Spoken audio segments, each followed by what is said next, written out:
kesempatan dan juga kepada saya untuk menyampaikan firman-Nya. Tuhan yang kudus, yang maha agung, luar biasa, yang kita layani, yang kita sembah pada pagi hari ini. Sebelumnya selamat datang juga kepada saudara kita yang baru di sini. Siapa yang baru hadir Bapak Ibu?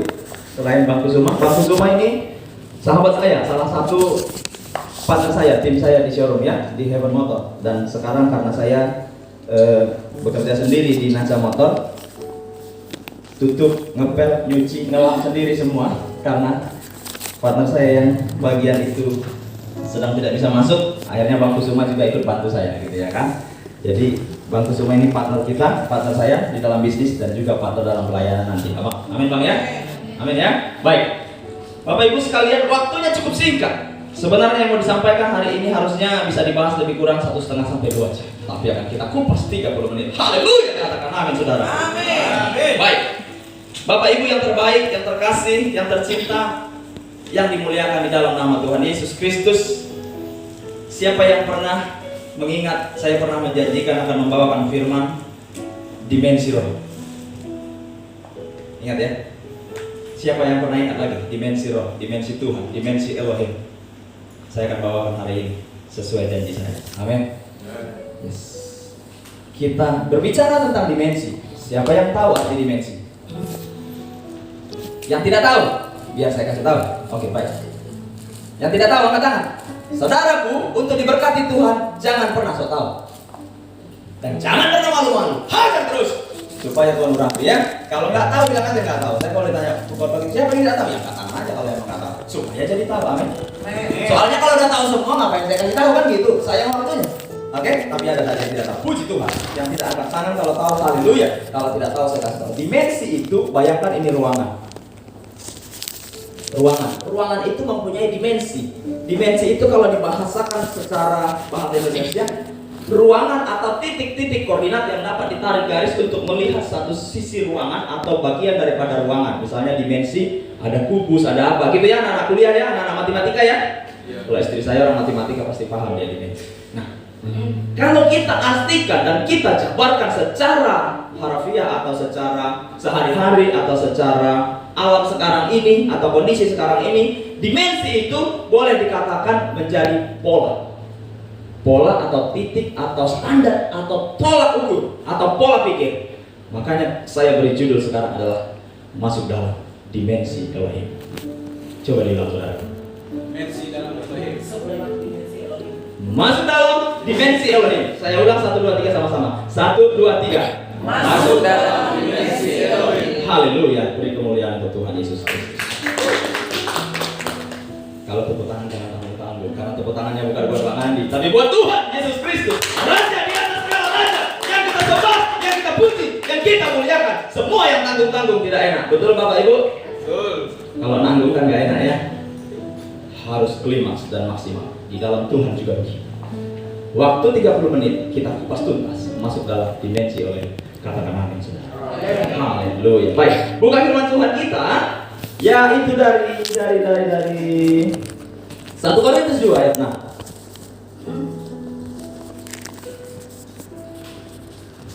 Mana yang Korintus 1 Korintus 2 ayat 6. Karena ini panjang saudaraku dan waktunya tipis, maka kita harus gas tipis-tipis. Amin. Ya. Dan saya akan bacakan dengan cepat. Waktunya mepet sekali. Saya sudah 5 menit, berarti tinggal 25 menit. Baik. Sudah dapat semua saudaraku? Amin. Ya. Surat Paulus.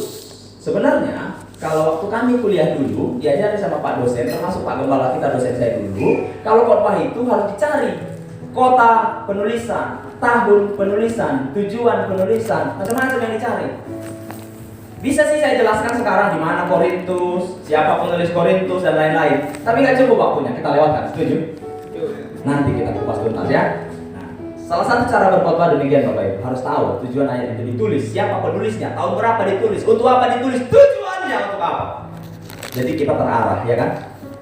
Nggak suka-suka kita, gitu. Terarah, dipimpin oleh Roh. Yang kedua, harus masuk dalam dimensi Roh Tuhan, sehingga Tuhan yang memberkati dan mengurapi setiap penebaran firman Tuhan. Katakan amin kalau setuju. Amin. Haleluya, puji Tuhan. Baik. Saudaraku, saya membaca dari ayat 6. Sungguh pun demikian, ini orang Paulus dan timnya mengatakan ya. Sungguh pun demikian, ayat 6 mulai ya, sudah ada di sana ya. Baik. Sungguh pun demikian, kami memberitakan hikmat di dalam mereka, di kalangan mereka yang telah matang. Sebentar, saya dekatkan sedikit. Yaitu hikmat yang bukan dari dunia ini, dan yang bukan dari penguasa-penguasa di dunia ini, yaitu penguasa-penguasa yang akan ditiadakan. Tetapi yang kami beritakan ialah hikmat Allah yang tersembunyi dan rahasia. Ingat saudaraku, hikmat Allah itu tersembunyi dan rahasia. Hanya orang-orang yang mampu masuk menembus roh Elohim, mampu menembus dimensi surga. Makanya tadi semua pujian kita itu bersama, ini cocok dengan khotbah ini. Apa yang akan saya sampaikan, apa yang akan Roh Kudus sampaikan. Yang tersembunyi dan rahasia sebelum dunia dijadikan telah disediakan Allah bagi kemuliaan kita. Amin, saudaraku. Tidak ada dari penguasa dunia ini yang mengenalnya. Sebab kalau sekiranya mereka mengenalnya, mereka tidak menyalibkan Tuhan yang mulia. Ayat 9. Tetapi seperti ada tertulis, apa yang tidak pernah dilihat oleh mata, dan yang tidak pernah didengar oleh telinga, dan yang tidak pernah timbul dalam hati manusia, semuanya yang disediakan Allah untuk mereka yang mengasihi Dia. Catat Bapak Ibu, kasih tanda kurung atau tanda seru atau tanda garis, bagi mereka yang mengasihi Dia. Amin. Iya, bagi mereka yang mengasihi Dia. Kalau saya bahas seperti apa orang yang mengasihi Tuhan, nanti kepanjangan juga, nggak sempat. Tapi hanya saya kasih tekankan sedikit. Semua itu disediakan Tuhan Yesus, Elohim, Tuhan kita, pencipta langit bumi, bagi mereka yang mengasihi Dia. Di khotbah saya berikutnya akan saya bahas bagaimana orang yang benar-benar mengasihi Tuhan. Mengasihi Tuhan bukan sekedar orang Kristen, bukan sekedar beribadah, bukan sekedar berkhotbah, bukan sekedar memuji Tuhan. Mengasihi Tuhan lebih dalam. Nanti kita bahas. Amin. Baik. Karena kepada kita Allah telah menyatakan oleh Roh. Sebab Roh menyelidiki segala sesuatu. Bukan bahkan hal-hal yang tersembunyi di dalam diri Allah. Makanya kalau saudara mau bisa menyelidiki yang tersembunyi dalam diri Allah, apa yang Allah pikirkan tentang dunia, tentang kita, tentang hidup kita, tentang masa depan kita, kita harus mampu dan rela mengorbankan diri kita, perasaan kita untuk bisa mencapai masuk dalam dimensi Allah. Ayat berapa sekarang Bapak Ibu? 11. Siapa gerangan di antara manusia yang tahu apa yang terdapat di dalam diri manusia selain roh manusia sendiri yang ada di dalam dia? Demikian pula lah tidak ada orang yang tahu apa yang terdapat di dalam diri Allah selain roh Allah. Yang terdapat di dalam diri Allah, yang tahu hanya roh Allah. Nah, untuk kita bisa mengetahui apa rancangan Allah, apa yang Tuhan inginkan, kita harus bisa menyatu dengan Roh Kudus. Mungkin suatu saat akan saya sampaikan bagaimana oneness in Christ, menyatu dengan Kristus, menyatu dengan Tuhan. Amin, saudaraku. Baik. Ketik ayat 12. Kita tidak menerima roh dunia, tetapi roh yang berasal dari Allah, supaya kita tahu apa yang dikaruniakan Allah kepada kita. Saudaraku, banyak orang tidak tahu apa masa depannya dan apa tujuan Tuhan dalam hidupnya. Sebabnya adalah karena dia tidak menyatu dengan Kristus. Dan sesungguhnya hidupnya tidak dipimpin oleh Kristus, sekalipun dia hamba Tuhan dan pendeta. Karena masuk dalam kerajaan Allah bukan tentang pendeta, evangelis, dan pelayan. Masuk dalam hadirat Tuhan, masuk dalam dimensi Tuhan adalah setiap orang yang rohnya bisa menyatu dengan roh Tuhan. Amin, saudara. Yes. Nah, untuk bisa menyatu dengan roh Tuhan, ada yang harus dikikis dari hidup kita. Salah satunya adalah penguasaan diri. Amin. Penguasaan emosi, penguasaan hawa nafsu. Baik, kita lanjutkan. Ayat 13. Dan karena kami menafsirkan hal-hal rohani kepada mereka yang mempunyai roh, kami berkata-kata tentang karunia-karunia Allah dengan perkataan yang bukan diajarkan kepada kami oleh hikmat manusia, tetapi oleh roh.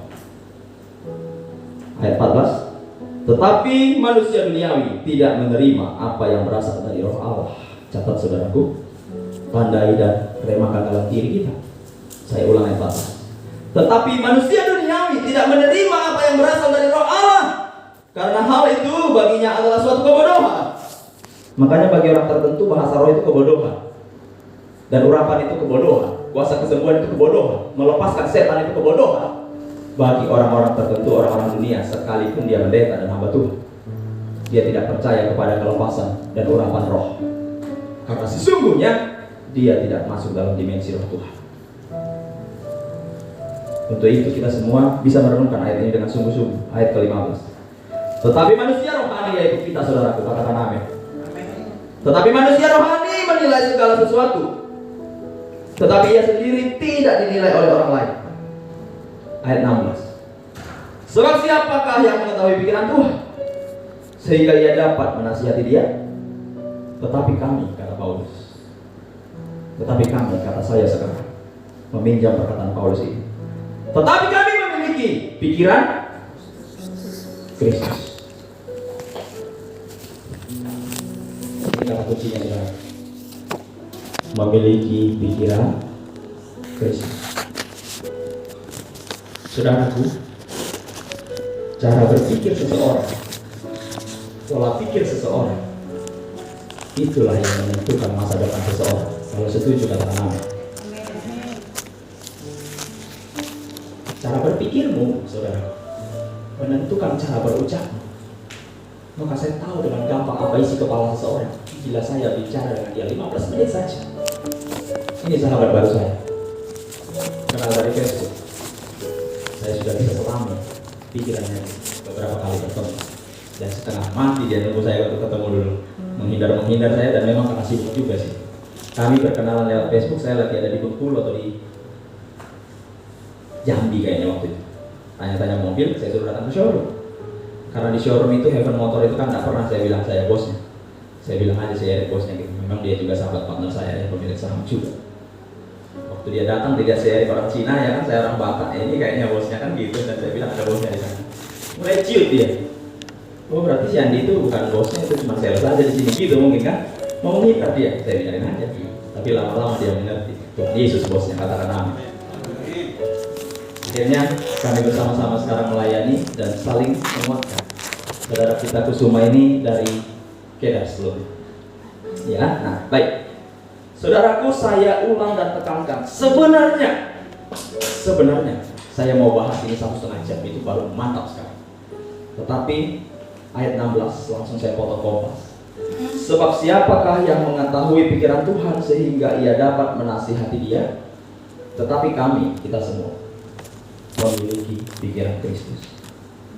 Baik, sekarang bagaimana kita, bagaimana orang Kristen kalau memiliki pikiran Kristus? Hidupnya pasti beda, pola pikirnya seperti Tuhan Yesus. Makanya kita bisa nyanyikan begini. Mau sepertimu Yesus, disempurnakan selalu. Sama-sama kata. Dan setelah hidupku memuliakan, aku mau sepertimu. Ku mau sepertimu Yesus, disempurnakan selalu dalam segenap jalanku, memuliakan namamu. Siapa yang bisa merasakan kehadiran Tuhan pagi hari ini? Siapa yang bisa merasakan urapan Roh Kudus? Tadi malam saya berdoa sampai jam 1:30 pagi, saudara. Saya minta malaikat Tuhan berkawal, saya minta Roh Kudus hadir, saya minta Elohim kuasa turun sehingga urapan dahsyat. Dan setiap orang yang sakit, percayalah, hari ini pasti sembuh dalam nama Yesus. Engkau yang berbeban berat, hari ini dilepaskan dalam nama Yesus. Engkau yang berhutang, kerja keras kita bayar dalam nama Yesus. Amin. Kita selesaikan perkara kita. Yang penting rubah dulu mindset. Mindset itu bahasa Indonesianya pola pikir. Pola pikir itu yang kita bawa masuk dalam dimensinya Tuhan. Dimensinya Tuhan maksudnya pola pikir Tuhan, cara kerja Tuhan, cara bertindak Tuhan. Nih saya kasih tahu. Apa yang ada dalam hati keluar dari mulut, ya kan? Apa yang kita pikirkan, kita renungkan biasa. Makanya kalau orang suka canda porno, sudah pasti otaknya porno 100%. Tak meleset. Pasti. Karena apa yang ada dalam perbendaharaan yang kotor akan keluar. Amin. Pasti. Jaga hidup kudus, saudara. Anak-anak muda jaga hidup kudus. Orang yang menghargai hidupnya hidup kudus diberkati Tuhan lebih daripada orang yang biasa. Karena tidak ada seorang pun yang sampai kepada Bapa tanpa kekudusan. Amin. Tidak ada yang bisa melihat Bapa tanpa kekudusan. Memang dengan daging dan pikiran kita tidak bisa kudus, tapi roh Tuhan yang memampukan kita kudus. Ibu song leader bisa bukan saya judul lagu pertama tadi, rohmu yang hidup. Yang kedua, segala perkara dapat kutanggung. Yang ketiga, segala puji syukur. Yang ketiga, setara dengan surga. Senada dengan surga. Cocok dengan nats ini. Kok dimensi roh, dimensi surga, dimensi Tuhan, dimensi cocok kan ya. Oke. Yang keempat, Tuhan Yesus baik, melepaskan menolong kita, pola pikir Kristus. Amin. Yang kelima tadi, segala perkara dapat kita tanggung di dalam Tuhan. Amin. Saudaraku, yang paling inti adalah bagaimana roh Tuhan dan pola pikir Tuhan nyantol dalam hati dan pikiran kita. Ayat ini nanti bisa digali masing-masing di rumah. Saya gak sempat jelasin terlalu dalam, tapi saya mau bilang kepada kita, karena waktu saya sudah berjalan 15 menit, tinggal 15 menit lagi. Saya mau kasih tahu sama kita, install pola pikir Kristus. Pola pikir Kristus itu adalah berpikir out of the box. Apa yang tidak mungkin bagi manusia, mungkin bagi Tuhan. Amin. Mungkin gak bangun gereja modal 23,5 juta secara manusia nih? Mustahil. Tapi karena pola pikir kita bilang bisa, maka surga ikut pola pikir kita. Amin. Karena apa yang kau lepaskan di bumi terlepas di surga. Apa yang kau ikat di bumi terikat di surga. Maka kita lepaskan berkat buat gereja kita. Tapi jangan lupa bagi juga proposalnya. Amin. Sumbang juga kita bisa .com-nya, ya. Karena iman tanpa perbuatan pada hakikatnya mati. Doa yang tidak disertai dengan tindakan sia-sia dan kosong. Semua orang bisa berdoa, tetapi tidak semua orang mau bertindak. Orang-orang yang bertindak spesial di mata Tuhan, orang-orang yang spesial di mata Tuhan akan Tuhan berkati lebih dari yang lain. Itu terbukti. Makanya saya senang sekali dengan adik saya Daniel itu. Besar-besar begitu dapatnya luar biasa. Untuk anak kuliah itu besar-besar sekali, 150, 150. Tapi kalau nggak salah saya itu ada 6 atau 5 ya. 10. Haleluya, tepuk tangan dulu buat Tuhan Yesus. Sebenarnya bedanya tahu saudara di mana? Dia taat dan tunduk pada pemimpin dan mau melakukan. Mau melakukan. Dirubah pola pikir, disangkal dirinya, disangkal kegedekannya, ditundukkan hati, ditundukkan diri, taat pada pemimpin dan bersama-sama bekerja. Itu perbedaan. Karena semua perbedaan ada di sini. Makanya ubahkan pola pikir saudara supaya setara dan sama dengan yang dimau oleh Tuhan. Dimensi Tuhan. Kita semua hamba Tuhan di sini, orang-orang lama semua pasti bisa mengerti ayat-ayat ini. Saya hanya kasih kata-kata kuncinya, kunci yang paling utama. Sebenarnya banyak saya catat, tapi saya simpulkan. Setelah saya hitung, pendek sekali waktunya. Kemudian tadi dimensi kita sudah mengerti. Lalu karena pikiran kita itu seperti ayat 9 itu saudaraku ya, saya ulang ayat 9. Tetapi seperti ada tertulis, apa yang tidak pernah dilihat oleh mata dan tidak pernah didengar oleh telinga dan yang tidak pernah timbul dalam hati manusia, semuanya disediakan Allah bagi mereka yang mengasihi. Mengasihi Tuhan, saudara. Kita mengasihi Tuhan. Aku mengasihi Engkau Tuhan dengan segenap hatiku. Aku mengasihi Engkau Yesus dengan segenap jiwaku. Renungkan firman-Mu siang dan malam, ku pegang firman-Mu dan ku lakukan.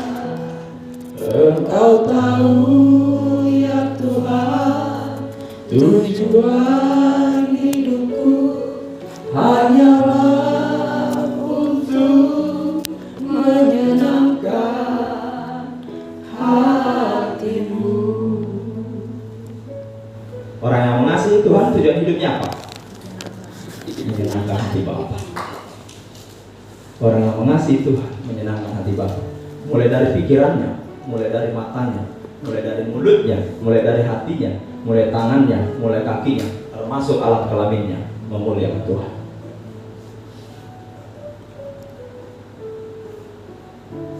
Menyenangkan hati Tuhan, melakukan kehendak Tuhan, berpikir seperti Tuhan berpikir.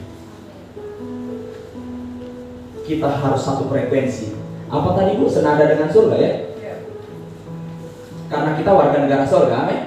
Semua warga negara surga kan? Amin. Kita di bumi ini cuma sebentar saja. Status saya kemarin bilang, kalau kuat 70 atau 80 maksimal, lebih dari itu sudah luar biasa, jarang sekali ada sekarang. Ya kan? Kadang-kadang ada saudara kita 30, 40 sudah selamat jalan. Maka pergunakanlah waktu ini dengan yang sangat singkat ini, saudara. Ya kan? Karena kita mau menyenangkan Tuhan. Menyenangkan Tuhan itu dimulai dari sifat-sifat kita dan pola pikir kita seperti pola pikir Kristus. Kalau ditipu, jangan mutu, mengampuni. Kalau hatinya disakiti, digosok, sanggup balas dengan senyuman dan sanggup menjawab dengan lemah lembut. Memaafkan dengan tulus, mengampuni dengan tulus. Karena di dalam pengampunan ada kuasa yang luar biasa. Dan Matius 6 ayat 14-15 berkata dengan singkat saya katakan, kalau engkau mengampuni saudaramu, maka Bapamu di surga akan mengampuni kamu juga. Tetapi jika engkau tidak mengampuni saudaramu, maka Bapamu yang di surga tidak mengampuni. Karena kalau kita masih sakit hati, saudaraku, sekecil apapun itu, pengampunan Tuhan tidak bisa sempurna bagi kita. Kalau pengampunan Tuhan tidak sempurna bagi kita, maka kita pasti berdosa. Kalau ada dosa dalam diri kita, itulah celah iblis untuk masuk, menguasai kita. Karena iblis tidak bisa sentuh anak Tuhan kalau tidak ada dosa. Maka kalau ada orang terikat, setan terikat ini dan itu, pasti jawabannya ada dosa yang mengikat. Karena dosa itu bagaikan chip dari iblis ditempelkan. Pernah lihat film-film barat yang perang itu? Kalau ada bagian musuh atau ada bagian kalau kami orang Batak bilang anak mudanya, bagian yang baiknya, pemenangnya gitu ya. Apa itu istilahnya itu? Anak mudanya kalau kami bilang. Kalau sudah ditempelkan chip, kemana pun mereka pergi bisa diintai kan? Kok akhirnya nanti ditemukan, ini siapa ini yang pengkhianat kan gitu akhirnya? Siapa ini yang pengkhianat? Kok kita bisa dapat musuh terus, bisa diradar terus? Begitulah dosa, saudara. Begitulah cara kerja iblis menguasai anak-anak Tuhan dan anak-anak dunia ini. Ditempelkannya dosa. Karena kalau ada dosa, kita bisa dikuasai iblis. Kalau tidak ada dosa, apalagi dosa yang disengaja, mau iblis dari gunung manapun tidak bisa menguasai anak-anak Tuhan. Saya salut sekali dengan Andi Simon. Dia bilang, datang orang dari mana itu ke Kalimantan, dari Sumatera atau dari mana itu, datang, ya kan, dia bilang orang itu udah sakit-sakit ini pakai. Dia bilang begini, saya nggak sempat sih nonton banyak, saya suka sekali menonton, tapi saya nggak sempat gitu ya. Lalu dia bilang, Pak Wali Kota, mohon maaf begini, orang ini udah datang jauh, ya saya akan sembuhkan. Dia bilang bukan saya akan doakan dong. Saya pikir anak ini sakti diberkati Tuhan. Orang itu udah pakai oksigen, udah parah pokoknya. Dia bilang, saya akan sembuhkan, in Jesus name. Dia bilang, saya tonton itu. Tadi malam saya praktekin, ada orang sakit, terikat setan. Saya buat di grup dari malam. Ya kan? Sakit 1 bulan, asam lambung nggak sembuh-sembuh. Saya lihat mukanya penuh setan. Nah, kalau kita masuk dalam dimensi Elohim penuh dengan urapan Tuhan, kita bisa lihat orang itu ada setan atau enggak. Bisa kita lihat. Lalu saya lihat, kok jelek kali kamu sekarang, saya bilang bercanda gitu kan. Iya lu bang, kamu sakit sebulan, asam lambung nggak sembuh-sembuh. Lalu saya bilang, masalahmu adalah di hati, kau dendam. Lalu udah pernah melayani nih di Lembah Pujian dulu. Tapi dia orang Bali, nikah Kristen, habis Kristen karena nggak punya anak cerai. Akhirnya masing-masing gitu hidupnya. Lalu udah pernah dilayani, artinya udah mengerti dosa dan lain-lain. Saya lama nggak berkomunikasi dengan dia. Kemarin waktu status saya tentang gereja atau apa itu dia komen, Pak Pendeta atau Pak Andi atau apa, dia bilang tolong doakan saya. Saya nggak sempat, tadi malam karena mau persiapan kan? Karena mau persiapan, besok aja ya saya bilang. Dia bilang, bang tolong malam ini. Wah berarti ini urgent. Saya taruh dulu persiapan saya. Memang dari kemarin udah persiapan, tapi tadi malam penyelesaiannya. Saya doakan. Begitu saya lihat, saya bilang, kamu ada dendam dan kepahitan. Mengampuni sekarang. Saya bilang langsung nangis. Ampuni orang yang menipu, ampuni orang yang mengkhianati, ampuni semua. Supaya kau dapat. Lalu saya ingat si Andi Simon aja pakai in Jesus name bisa jamin orang sembuh. Saya pikir, saya jamin kamu sembuh in Jesus name. Saya bilang, dalam nama Yesus kamu sembuh. Yang penting kamu mengampuni dan dipulihkan kembali. Saya bilang, nangis. Ada di pendek cerita. Terima Yesus saya doakan. 1 jam muntah-muntah. 1 jam muntah-muntah terus. Mungkin kalau ditampung bisa 1 liter tuh muntah-muntah. Lalu dia bilang terakhir, bang muntahnya kok bau sekali. Iya muntah memang bau, ini beda. Bau apa? Kayak bau busuk, bau bangkai, bau. Memang saya berapa kali mendoakan orang-orang yang dikuasai setan itu kalau muntahnya bau. Iya bu ya benar ya. Beda dia, nggak muntah kayak kita muntah biasa. Kadang bau sampah. Kemarin saya mendoakan orang yang kena tuyul. Dicuri-curiin tuyul terus uangnya. Saya doakan lepas. Waktu dia muntah juga gitu, bau sampah. Kayak bau sampah yang apa itu. Lalu saya tanya suaminya, saya bilang, saudaraku, ibu ini apakah sekarang ini orangnya jadi jorok, malas mandi dan lain-lain? Iya jorok sekali sekarang katanya. Kuasa setan itu jorok Bapak Ibu. Tapi Yesus itu kudus dan rohnya kudus, amin. Setan itu jorok, makanya orang kalau jorok-jorok saya ragu ada Tuhan atau tidak dalamnya. Nah, rakus lagi satu lagi. Rakus, congok, pelit. Saudaraku, anak Tuhan nggak boleh pelit tuh. Memberi itu bukan harus kaya dulu. Amin saudaraku. Memberi itu nggak harus kaya dulu. Berilah ketika saudara kekurangan. Just kesaksian, gak ada yang jelas ya. Kalau ada yang jelas yang sekali. Sekitar 15 atau 14 tahun lalu mungkin atau 13 tahun lalu, pendek saya cerita. Saya pernah punya uang di dompet saya kalau nggak salah 205.000 atau 200.000 pas, lupa. Pokoknya kalaupun lebih sedikit. Kayaknya nggak pernah saya saksikan di gereja ini. Saya rindu menyaksikannya supaya kita diberkati. Waktu itu saya masih pertama jadi sales mungkin di Leader Pro Ibu, di F1. Karena ini. Lalu mamanya yang jelas saudara kita bilang, Bang Andi pinjam uangnya 200 dong. Dengan meneteskan air mata, tidak bisa bayar uang sekolah anak kalau nggak salah waktu itu. Lalu saya bilang, nah, uang hanya 200.000, kalaupun lebih sedikit. Besoknya mungkin saya kasbon atau bagaimana saya nggak tahu. Memberi dalam kekurangan. Dia minjam loh ya, bukan minta, minjem. Mamanya yang jelas itu minjem, bukan minta. Tapi saya memberi, tapi saya nggak kasih tahu. Saya pikir memberkati ibu janda berkatnya luar biasa, men. Lalu saya kasih, saya taruh di hati saya sudah kasih. Tapi nggak saya bilang, saya biarin aja. Berapa bulan kemudian, dan memang nggak pernah saya minta. Berapa bulan kemudian dia kasih balik. Ini Bang Andi pinjaman saya. Saya hanya menguji hatinya dia, komitmen enggak. Saudaraku anak Tuhan harus komitmen. Lalu singkat cerita, berapa bulan dikembalikan, saya bilang, ibu, sebenarnya saya sudah memberi untuk Angela. Waktu itu Angela masih sedikit. Saya sudah memberi untuk Angela. Tapi saya tidak mau bilang waktu itu supaya ibu ada senang dan terima uang saya. Dan sekarang terima kembali. Itu sudah saya berikan. Berapa waktu yang lalu, mungkin sebelum corona atau setelah corona atau Natal ini saya lupa. Mama Angela kan pernah datang ya, baru-baru ini ya. Dia lihat saya di depan, dia di belakang. Dia bilang, nangis ya. Lalu saya ingat, nggak saya ingat itu. Dia bilang, Bang Andi, dia bilang, memang betul ya. Orang yang melakukan firman Tuhan, yang memberi dalam kekurangan, yang memberi dengan tulus, tanpa membalas, tanpa mengharap imbalan dari orang yang ditolong dan diberi. Tuhan melimpahkan berkatnya. Sekarang kau sudah kaya ya. Belum kaya sih Bu, saya bilang. Tapi proses untuk jadi orang kaya dan diberkati, saya bilang. Memberi dalam kekurangan. Anak Tuhan nggak boleh pelit. Bang Andi juga nggak langsung seperti hari ini. Sepeda saya, dayung sepeda dulu masih ada di rumah. Dulu saya tukang sepedanya, saya dari Gerobongan ke sini. Tapi karena doa orang tua saya, doa istri saya, doa Pak Kepala, dan doa jemaat semua, saya diberkati. Tapi karena pola pikir saya juga, saya pakai pola pikir Kristus, murah hati. Salah satu pola pikir Kristus itu murah hati, saudara. Memberi dengan tidak mengingat kembali, lalu memberi dalam kekurangan, berkorban. 3 minggu terakhir ini atau sebulan terakhir ini saya lunaskan hutang orang sekitar 60 juta. Sempat saya taruh live di Facebook, istri saya larang itu sombong, saya hapus akhirnya. Nggak baik, tapi kalau kau khotbah bersaksi boleh kau ceritakan, tapi kau buat di Facebook sombong kau katanya. Ampun mak, saya bilang langsung saya hapus. Kemurahan Tuhan yang pada saya praktekkan kepada dunia ini, bahwa Tuhan itu murah hati. Tuhan itu murah hati. Saya lihat teman-teman dan saudara-saudara saya itu udah nggak bisa bayar lagi, tersiksa mereka karena corona dan lain-lain. Ada juga yang memang nggak mau bayar, ada yang tidak bisa bayar.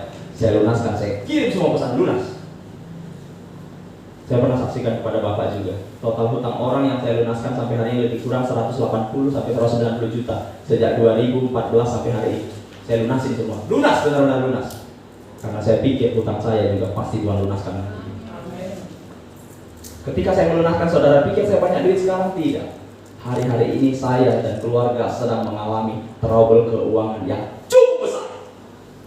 Kalau meleset bangkrut total, kalau maju sukses besar. Amin.